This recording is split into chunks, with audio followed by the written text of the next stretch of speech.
పహల్గామ్ ఉగ్రదాడిలో విశాఖకు చెందిన చంద్రమౌళి మృతి చెందారు. పారిపోతున్న వెంటాడి మరీ చంద్రమౌళిని ముష్కరులు కాల్చివేశారు.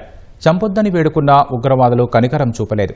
విశ్రాంత బ్యాంకు ఉద్యోగి అయిన చంద్రమౌళి మృతదేహాన్ని సహచరులు గుర్తించి కుటుంబ సభ్యులకు సమాచారం అందించారు. మధ్యాహ్నం 12 గంటలకు చంద్రమౌళి మృతదేహం విశాఖకు చేరుకోనుంది. దీనిపై వివరాలు మా ప్రతినిధి ఆదిత్య పవన్ ప్రత్యక్ష ప్రసారం ద్వారా అందిస్తారు. నిన్న కాశ్మీర్లోని పహల్గామ్లో జరిగినటువంటి ముష్కరుల దాడిలో విశాఖపట్నం చెందినటువంటి చంద్రమౌళి మృతి చెందారు. వీరు రిటైర్డ్ ప్రభుత్వ ఉద్యోగి చంద్రమౌళి మరియు వారి భార్య నాగమణి, మరొక కుటుంబం మొత్తం 4 విశాఖ నుంచి వెళ్లారు. వీరు నిన్న సంఘటన జరిగిన సమయంలో అక్కడే ఉన్నారు. అయితే చాలా బాధాకర విషయం, చంద్రమౌళిని ముష్కరులు వెంటాడి మరీ చంపారు. ఆ చంపుతున్న సమయంలో కూడా వారు ఆ ముష్కరులను బర్తిమాలినట్టుగా కూడా అక్కడ ఉన్నటువంటి పర్యాటకులు చెప్తున్నారు. కానీ ఏ రకంగా కూడా వినిపించుకోకుండా విచక్షణారహితంగా కాల్పులు జరపడంతో చంద్రమౌళి మృతి చెందారు. చంద్రమౌళి మృతి చెందినటువంటి అంశాన్ని ఇప్పటికే వారి కుటుంబ సభ్యులకి తెలియజేశారు. జాతీయ దర్యాప్తు సంస్థ చెందినటువంటి అధికారులు ఈ విషయాన్ని తెలియజేశారు. చంద్రమౌళి మృతదేహం ఈరోజు మధ్యాహ్నం 12 గంటలకి విశాఖపట్నం విమానాశ్రయం చేరుకుంటుంది. వారి కుటుంబ సభ్యులందరికీ కూడా ఈ సమాచారాన్ని అందించారు. చాలా బాధాకర విషయం, చంద్రమౌళి మరియు వారి కుటుంబ సభ్యులంతా కూడా కాశ్మీర్ పర్యటన కోసం 18వ తారీఖు వెళ్లారు.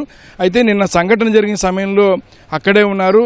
తొలుత వారి ఫోన్ ఏ రకమైన సమాచారం అందట్లేదని నిన్న వారి భార్య సమాచారం కూడా ఇవ్వడం జరిగింది. కానీ దారుణమైన సంఘటన అక్కడ ఉన్నటువంటి పర్యాటకులు గుర్తించారు. ఆంధ్రప్రదేశ్ విశాఖపట్నం నుంచి వచ్చినటువంటి చంద్రమౌళిగా గుర్తించారు. ఇప్పటికే సమాచారాన్ని కుటుంబ సభ్యులకి తెలియజేశారు. చాలా బాధాకర విషయం, ఎందుకంటే చంద్రమౌళి కుటుంబ సభ్యులంతా కూడా పర్యటన కోసమని కాశ్మీర్ వెళ్ళారు. బైసరన్ ప్రాంతం అంటే ఒక చక్కటి ప్రదేశం, ఒక రకంగా చెప్పాలంటే స్విట్జర్లాండ్ అంటారు, భారతదేశం స్విట్జర్లాండ్గా భావించేటువంటి బైసరన్ ప్రాంతంలో పర్యటన కోసమని చంద్రమౌళి కుటుంబం వెళ్ళింది. కానీ బాధాకరమైన అంశం, ఉగ్రవాదుల దాడిలో చంద్రమౌళి మృతి చెందారు. మిగిలినటువంటి వారు ఇటు మరొక కుటుంబ సభ్యులు కూడా సురక్షితంగా ఉన్నారని ఇప్పటికే జాతీయ దర్యాప్తు సంస్థ సమాచారం ఇచ్చింది. అయితే చంద్రమౌళి మృతదేహం ఈరోజు మధ్యాహ్నం 12 గంటలకి విశాఖపట్నం విమానాశ్రయానికి తీసుకువస్తున్నారు. అలాగే వారి కుటుంబ సభ్యులు కూడా ఈ సమాచారాన్ని జాతీయ దర్యాప్తు సంస్థ తెలియజేసింది.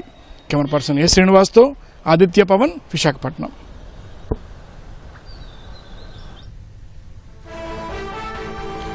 ధన్యవాదాలు ఆదిత్య పవన్.